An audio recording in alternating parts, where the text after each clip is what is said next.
The conditions needed to produce lightning have been known for some time, but scientists still aren't completely sure exactly how lightning forms.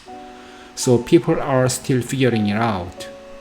The main ideas are about how electric charges get separated and create an electric field inside the thunderstorm.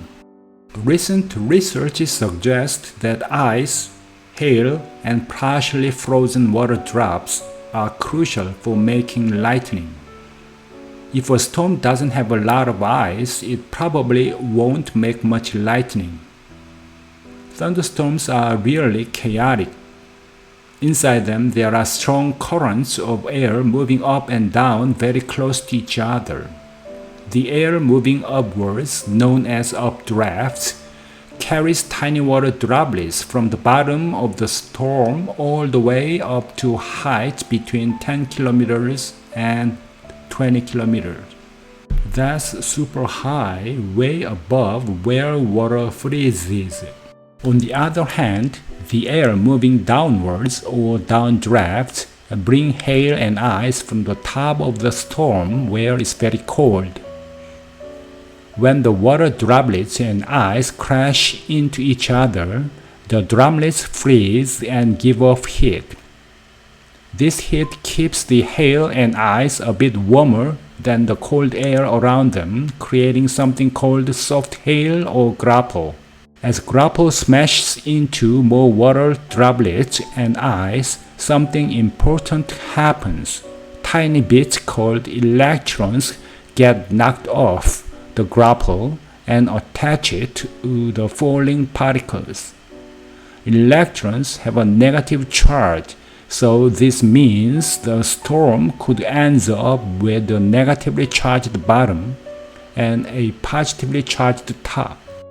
In the world of electricity, opposites attract and insulators block electricity. Inside a thunderstorm cloud, positive and negative charges start to separate from each other. This separation creates an electric field between the top and the base of the cloud. As the positive and negative charges separate even more, the electric field gets stronger. But here is the catch. The air around us is a really good insulator, meaning it stops electricity from flowing easily. Because of this, a huge amount of electric charge has to build up before lightning can happen. When enough charge piles up, it's strong enough to break through the air's resistance, and that's when lightning strikes. But the electric field in the storm cloud isn't the only one that forms. Below the cloud, the ground gets a positive charge right under the cloud's base. This positive charge on the ground follows the storm wherever it moves and is what causes lightning to strike from the cloud to the ground. Most of the time, the electric field inside the cloud is much stronger than the one between the cloud and the ground. That's why most lightning, about 75 to 80%, happens inside the cloud itself rather than striking the ground. A moving thunderstorm gathers another pool of positively charged particles along the ground that travel with the storm.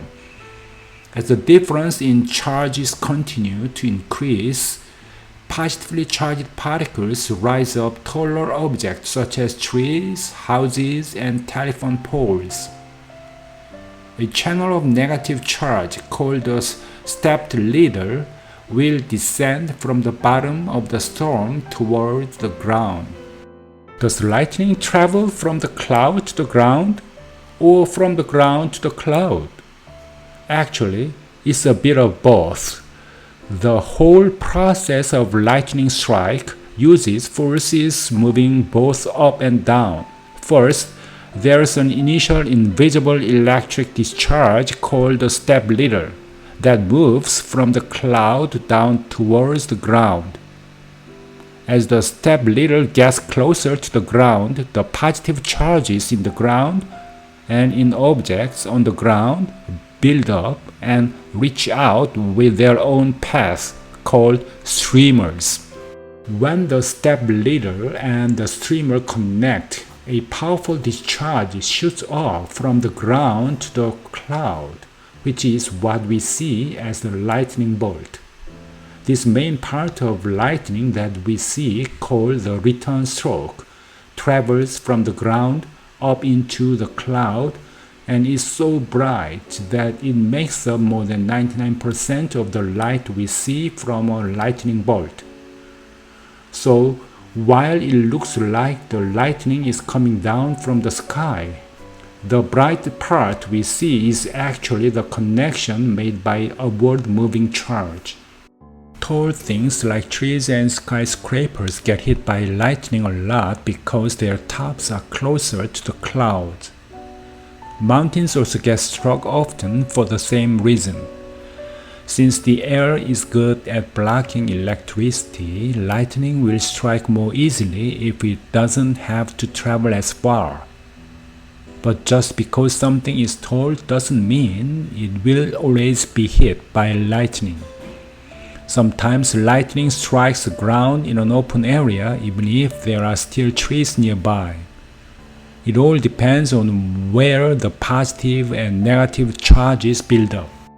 When lightning strikes, it's not just a bright flash that we see. It also produces a sound that we hear called thunder.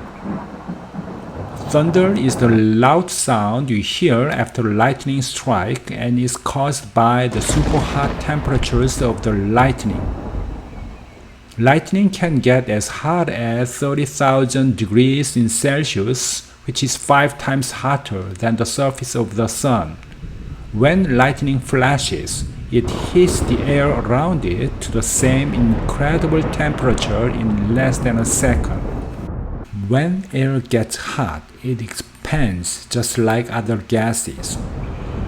The quicker it heats up, the faster it expands.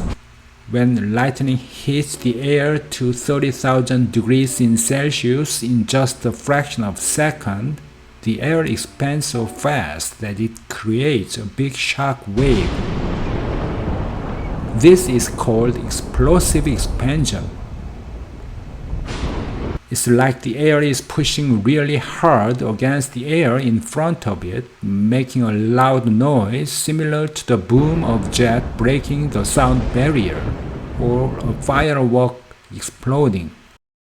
Lightning and thunder are fascinating natural phenomena that occur in thunderstorms. Lightning is caused by the separation of charges in a storm cloud, and it can travel both down from the clouds and up from the ground. Thunder is the sound that results from the rapid heating and expansion of air due to lightning. Understanding how these forces work together helps us appreciate the power and beauty of thunderstorms, even as scientists continue to explore and learn more about these incredible events. Thanks for watching.